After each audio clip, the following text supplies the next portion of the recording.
This book is called Sam's, Bangs, and Moonshine. On a small island near a large harbor, there once lived a fisherman's little daughter named Samantha, but always called Sam, who had the reckless habit of lying. Not even the sailors home from the sea could tell stranger stories than Sam. Not even the ships in the harbor, with curious cargoes from giraffes to gerbils, claimed more wonders than Sam did.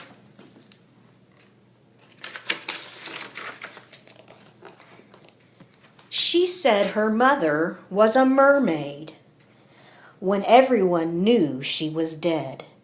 Sam said she had a fierce lion at home and a baby kangaroo.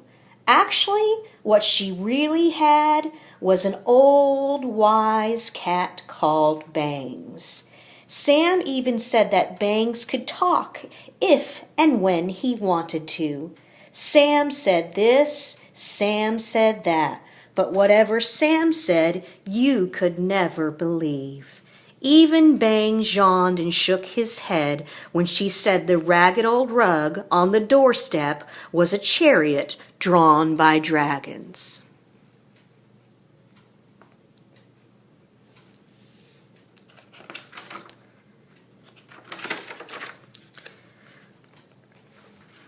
Early one morning, before Sam's father left in his fishing boat to be gone all day, he hugged Sam hard and said, "Today, for a change, talk real, not moonshine. Moonshine spells trouble."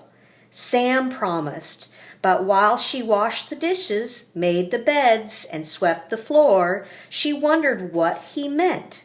When she asked Bangs to explain real and moonshine, Bangs jumped on her shoulder and purred, "Moonshine is flummadiddle. Real is the opposite." Sam decided that Bangs made no sense whatsoever.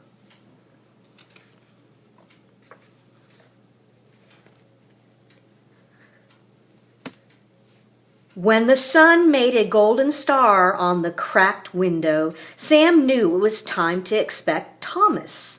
Thomas lived in the tall, grand house on the hill. Thomas had 2 cows in the barn, 25 sheep, a bicycle with a basket, and a jungle gym on the lawn. But most important of all, Thomas believed every word Sam said. At the same time every day, Thomas rode his bicycle down the hill to Sam's house and begged to see her baby kangaroo.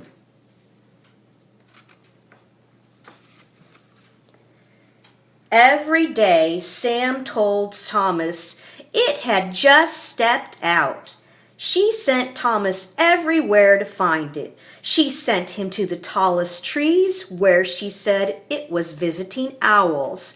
Or perhaps it was up the old windmill, grinding corn for its evening meal. It might be, said Sam, in the lighthouse tower, warning ships at sea.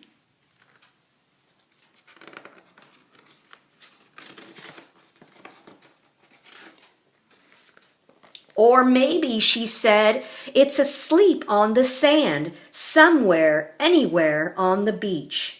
Wherever Sam sent Thomas, he went. He climbed up trees, ran down steps, and scoured the beach, but he never found Sam's baby kangaroo. While Thomas searched, Sam sat in her chariot and was drawn by dragons to faraway secret worlds.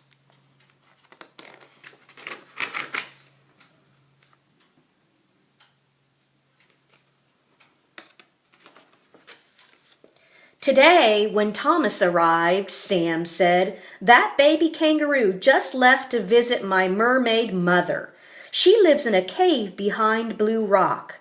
Sam watched Thomas race away on his bicycle over the narrow strand that stretched to a massive blue rock in the distance. Then she sat down in her chariot. Bangs came out of the house and sat down beside Sam.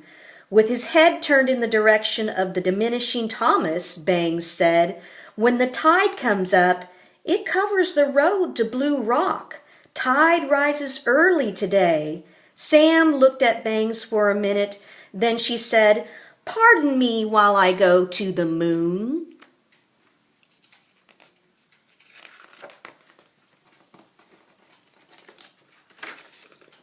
Bangs stood up. He stretched his front legs. Then he stretched his back legs. Slowly he stalked away from Sam toward Blue Rock. Suddenly, Sam had no desire to go to the moon or any other place either. She just sat in her chariot and thought about Bangs and Thomas. She was so busy thinking that she was unaware of thick, muddy clouds that blocked out the sun, nor did she hear the menacing rumble of thunder. She was almost knocked off the doorstep when a sudden gust of wind drove torrents of rain against her face. Sam leaped into the house and slammed the door. She went to the window to look at Blue Rock, but she could see nothing through the gray-ribbed curtain of rain. She wondered where Thomas was. She wondered where Bangs was. Sam stood there looking at nothing, trying to swallow the lump that rose in her throat.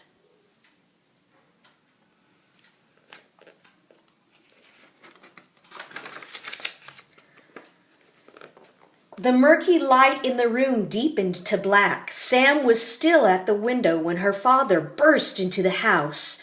Water streamed from his hat and oozed from his boots. Sam ran to him screaming, "Bangs and Thomas are out on the rock! Blue Rock! Bangs and Thomas!" As her father turned quickly and ran out of the door, he ordered Sam to stay in the house. "And pray that the tide hasn't covered the rock," he yelled. When her father had gone, Sam sat down. She listened to the rain hammer on the tin roof. Then suddenly it stopped. Sam closed her eyes and mouth tight. She waited in the quiet room. It seemed to her that she waited forever.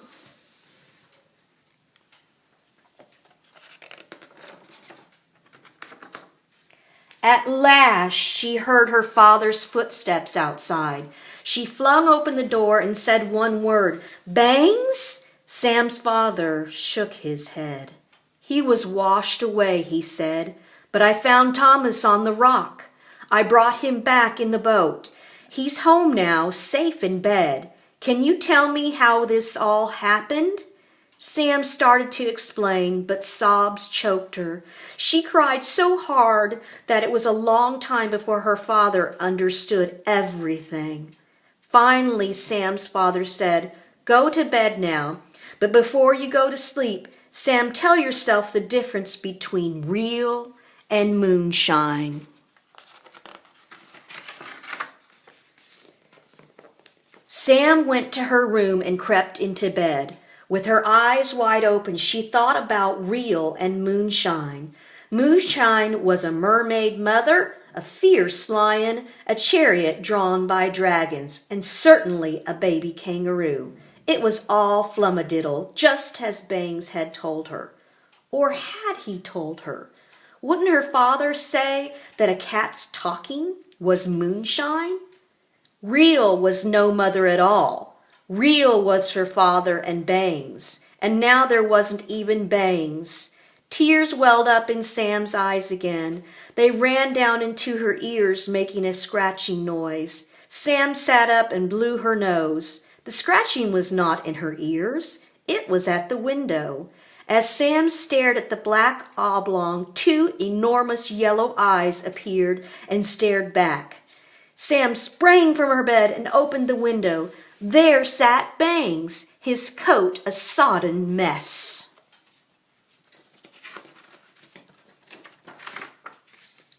"Oh, Bangs," cried Sam as she grabbed and smothered him with kisses. "What happened to you?"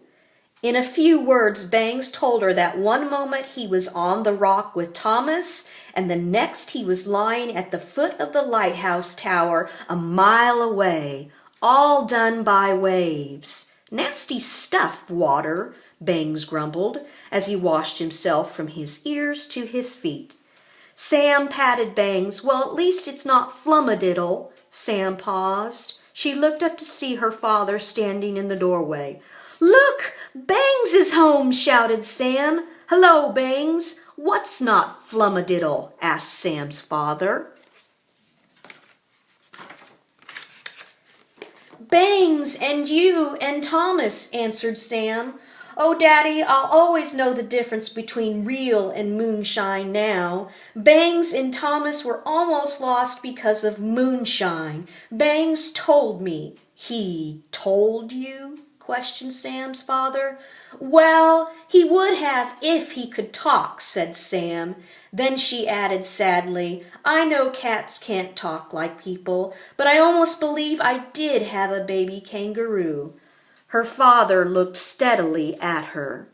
"There's good moonshine and bad moonshine," he said.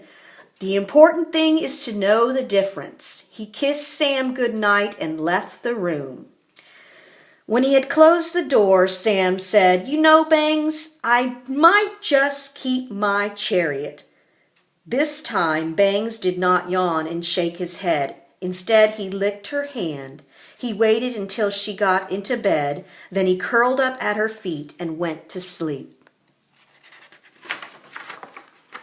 The next morning, Sam opened her eyes to see an incredible thing. Hopping toward her on its hind legs was a small, elegant, large-eyed animal with a long tail like a lion's. Behind it strolled Bangs and her father. "A baby kangaroo!" shouted Sam. "Where did you find it?" "It is not a baby kangaroo," said Sam's father. "It's a gerbil. I found it on an African banana boat in the harbor." "Now Thomas can see a baby kangaroo at last," Sam squealed with joy. Sam's father interrupted her. "Stop the moonshine, Sam. Call it by its real name. Anyway, Thomas won't come today. He's sick in bed with laryngitis. He can't even talk. Also, his bicycle got lost in the storm." Sam looked down at the gerbil. Gently she stroked its tiny head. Without raising her eyes, she said, "Daddy, do you think I should give the gerbil to Thomas?" Sam's father said nothing. Bangs licked his tail. Suddenly, Sam hollered, "Come on, Bangs!" She jumped out of bed and slipped into her shoes. As she grabbed her coat, she picked up the gerbil and ran from the house with Bangs at her heels. Sam did not stop running until she stood at the side of Thomas's bed.